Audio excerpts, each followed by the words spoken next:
Meus queridos irmãos, graça, misericórdia e paz do Senhor Jesus os sejam plenamente e abundantemente multiplicadas. Nós voltamos aqui para uma exposição sequenciada da Santa Escritura. Nós já fizemos isso, você pode encontrar aqui no nosso canal uma exposição das chamadas bem-aventuranças, você pode encontrar mensagens sequenciadas nos 5 pontos do calvinismo, você pode ter um estudo também sobre depressão, principais causas e possíveis soluções. E agora o nosso interesse é expor aquela que ficou conhecida como a oração modelo ensinada pelo Senhor Jesus Cristo. E para isso eu quero convidá-lo mais uma vez a abrir a palavra de Deus no Sermão do Monte, agora no capítulo 6 do Evangelho de Mateus, verso 9, para o início da exposição da chamada oração modelo. Veja comigo aí o que diz a palavra de Deus. Pegue a sua Bíblia aí, abra em Mateus capítulo 6, verso 9 é o texto para esta primeira mensagem. Veja o que diz a Santa Escritura. Portanto, vós orareis assim: Pai nosso, que estás nos céus, santificado seja o teu nome. Eu quero orar nesse início de exposição desta porção da Escritura tão conhecida e muitas vezes tão mal interpretada. Eu quero convidá-lo a fechar os olhos, agora a curvar sua fronte ante a grandeza, o poder e a majestade de Deus para esta oração, nesta hora. Feche seus olhos e ore comigo.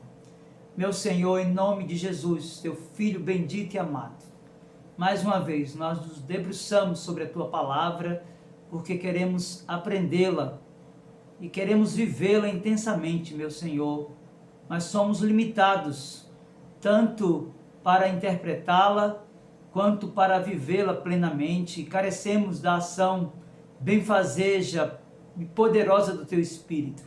Ajude-nos nesta hora, Senhor, instrua-nos para que nossa vida, Cristo, nosso Redentor e Supremo Pastor, seja exaltado e glorificado. Que a Tua palavra, nesta hora, tenha a primazia e que a nossa mente esteja cativa e obediente à voz de Cristo revelada em Sua palavra. Por Jesus nós oramos. Amém. Meus irmãos queridos, é natural que, após sérias advertências acerca de como os discípulos deveriam orar, o Senhor Jesus resolvesse continuar tratando do mesmo tema. Se você olhar aí na sua Bíblia, você perceberá que na passagem anterior a esta porção lida, ele os advertiu acerca da importância de que toda oração seja de fato dirigida a Deus, e por isso a exortação acerca dos perigos, acerca das motivações equivocadas. Se você continuar debruçado sobre o Evangelho de Mateus capítulo 6, no texto precedente ao capítulo 6, verso 9, você vai perceber que o Senhor Jesus também chamou a atenção dos seus discípulos acerca dos perigos anexos ao exibicionismo. Afinal, haviam alguns no âmbito da igreja no seu tempo, utilizando do momento da oração para atrair holofotes. Se você abrir aí em Mateus capítulo 6, verso de número 5, você vai perceber o quanto isso é claro. Veja, Mateus 6, verso 5 diz: E quando orardes, não sereis como os hipócritas, porque gostam de orar em pé nas sinagogas e nos cantos das praças, para serem vistos dos homens. Em verdade vos digo que eles já receberam a recompensa.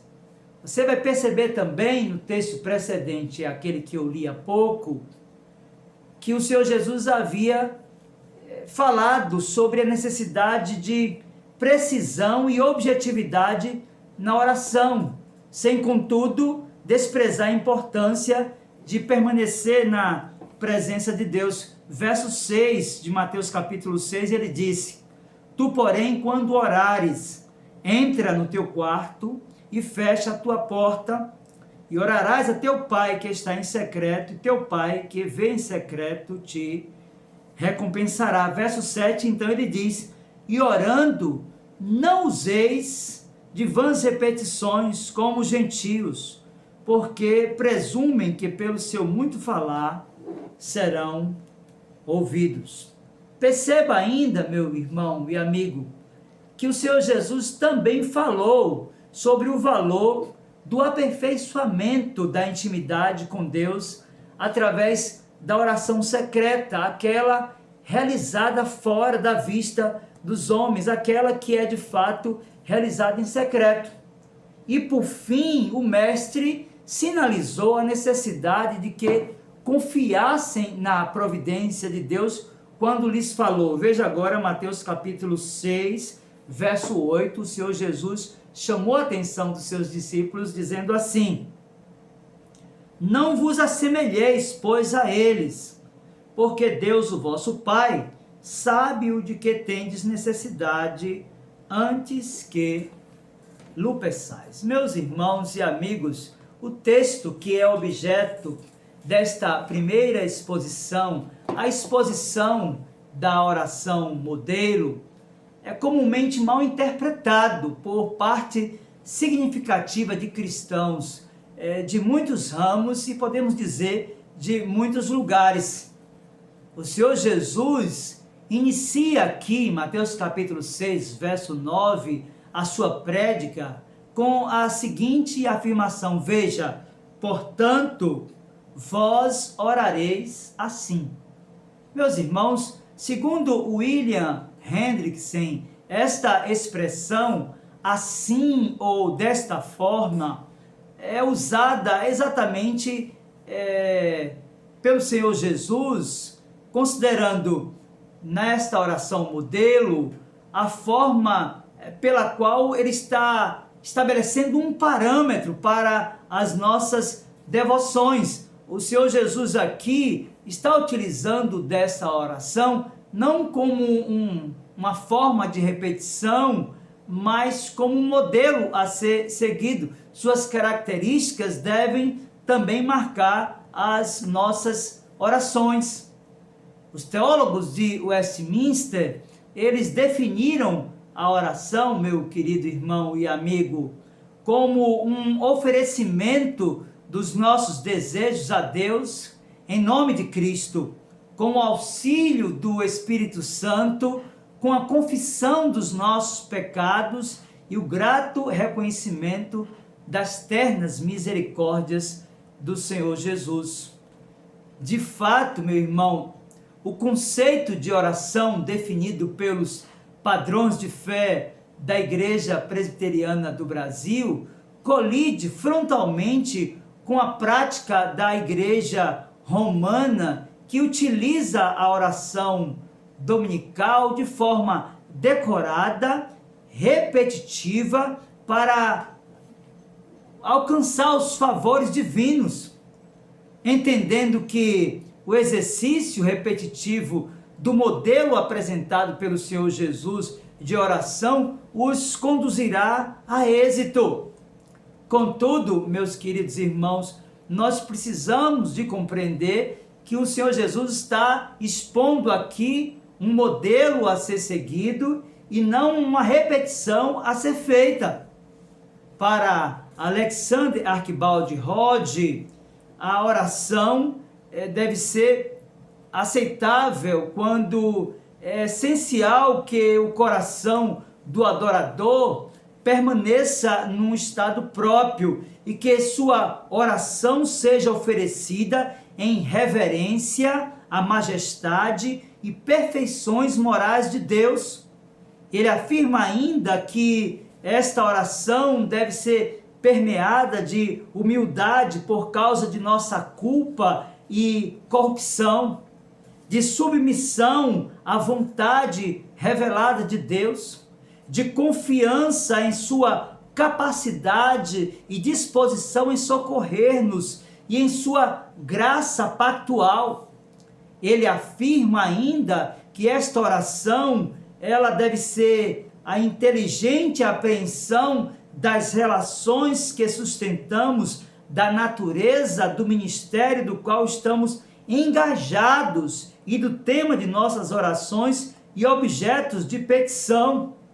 Ele diz que ela deve ser amparada pela real solicitude e favor e fervor do coração, correspondendo plenamente a todas as palavras pelas quais nossa oração é expressa com insistência e perseverança, ou seja, deve ser a verbalização daquilo que está no nosso interior.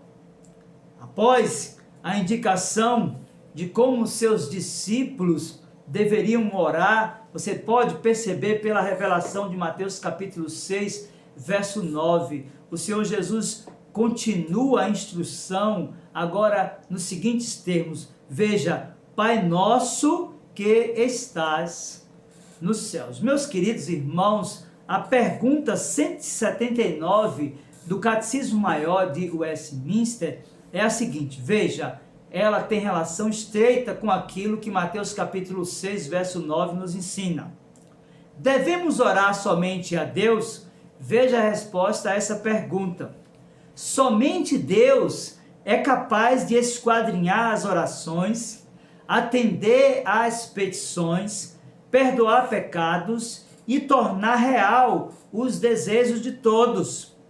Ele é o único em quem se deve crer e a quem se deve adorar com culto religioso. A oração, que é uma parte deste culto, deve ser dirigida por todos, a Ele somente e a mais ninguém.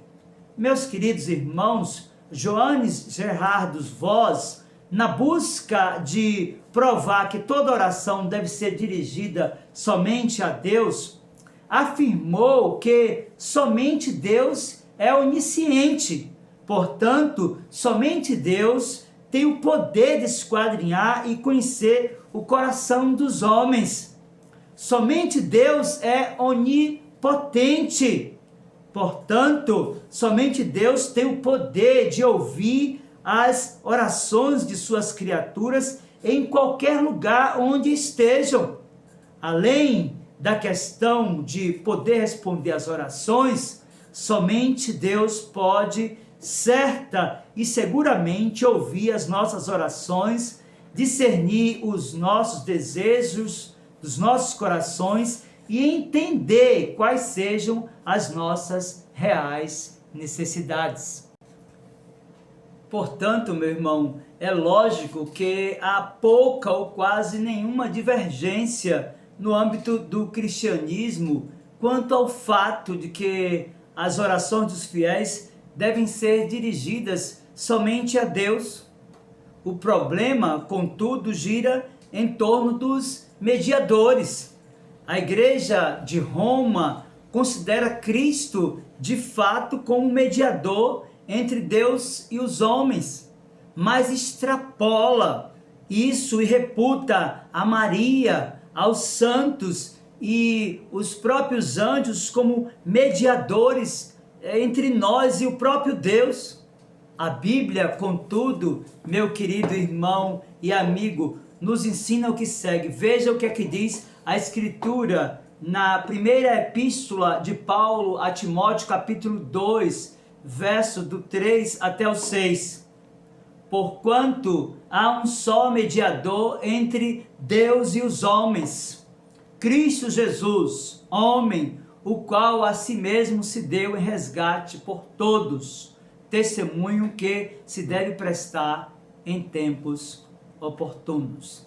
Matthew Henry, falando sobre essa questão que envolve a oração que deve ser dirigida somente a Deus e Cristo como único mediador entre Deus e os homens, disse assim: somos aqui ensinados sobre a quem devemos orar, somente a Deus, e não aos santos ou aos anjos, pois eles não nos conhecem, não devem receber a honra elevada que damos na oração e não podem conceder os favores que esperamos.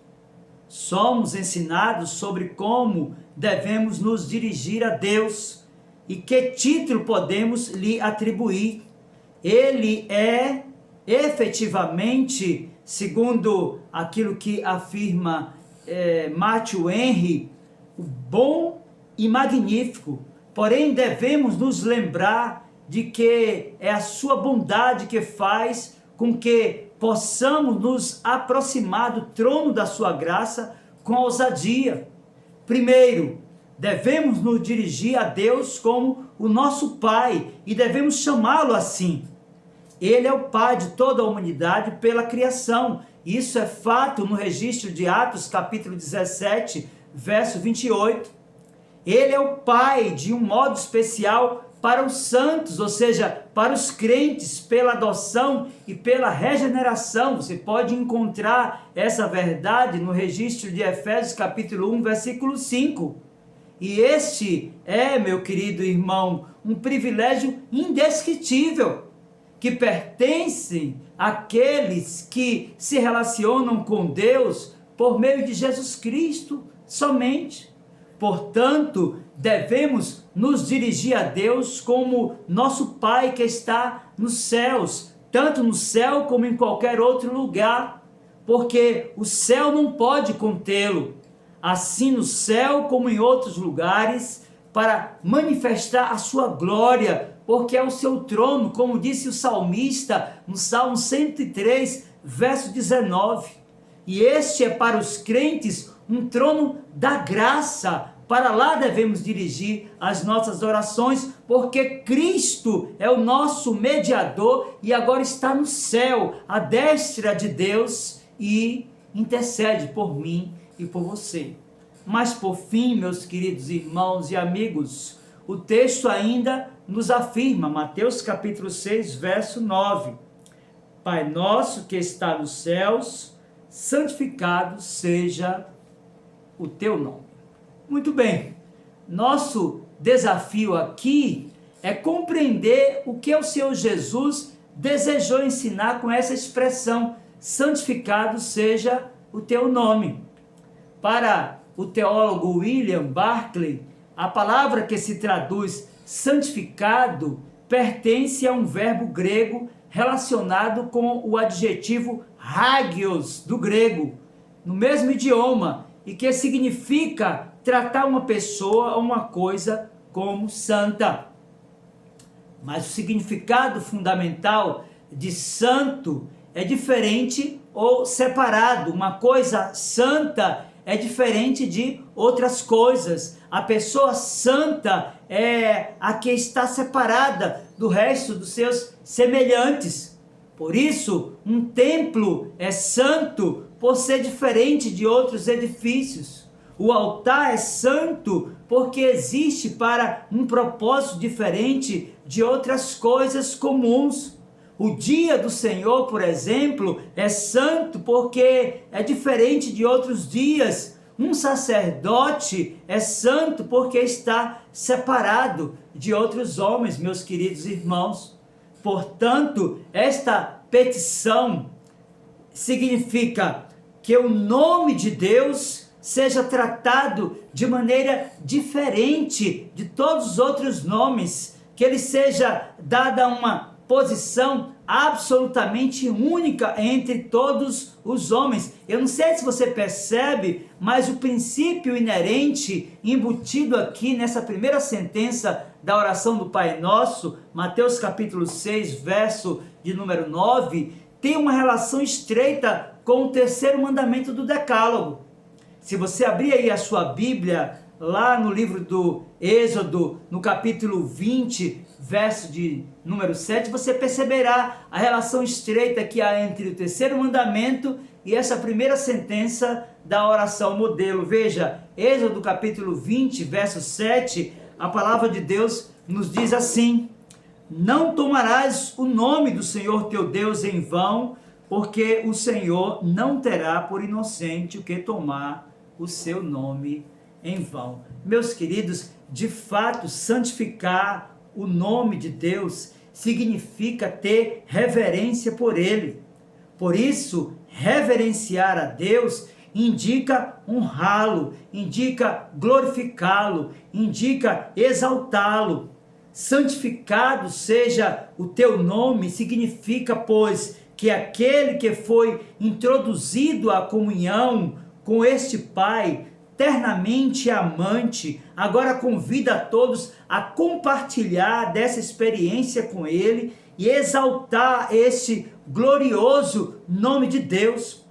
O suplicante dirige seu convite à criação inteira, especialmente ao mundo dos homens, a louvar a seu Deus. Ele brada: engrandecei ao Senhor comigo, e todos a uma lhe exaltemos o nome, como disse o salmista no Salmo 34, versículo de número 3. Meus queridos irmãos e amigos, nós iniciamos esta mensagem abordando os ensinos do Senhor Jesus acerca de como se deve orar.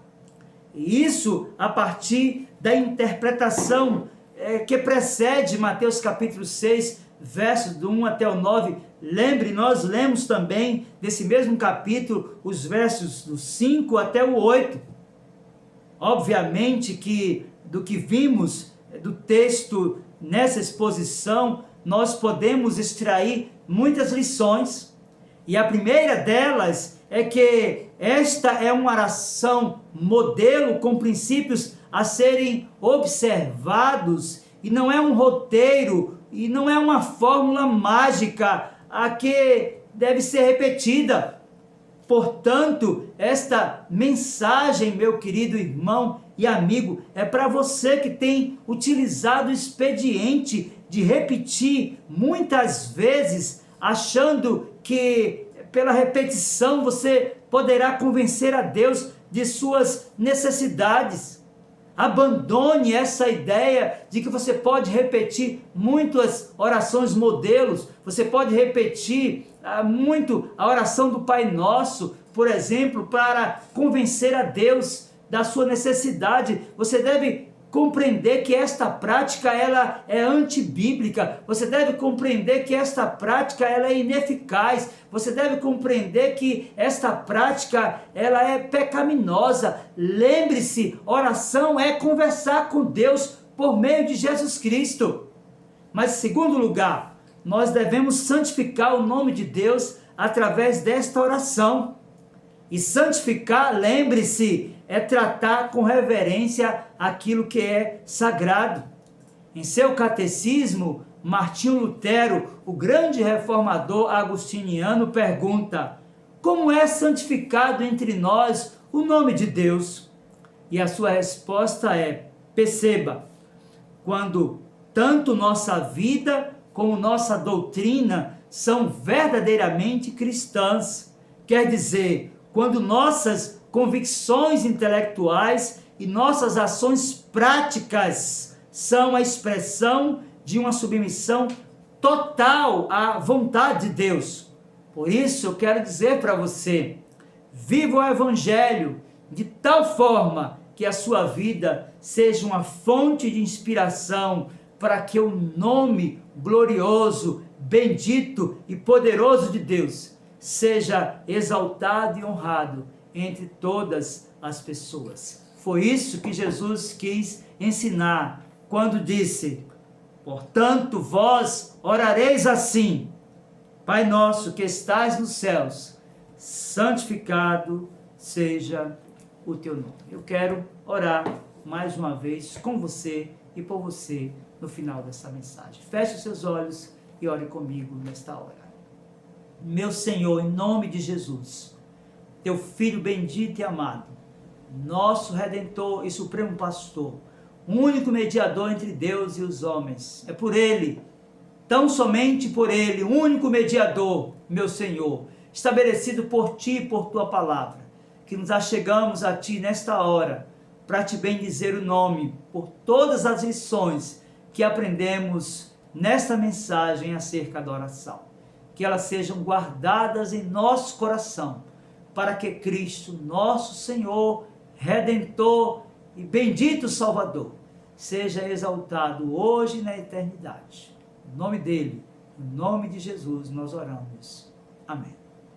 Deus, pois, abençoe a sua vida, em nome de Jesus.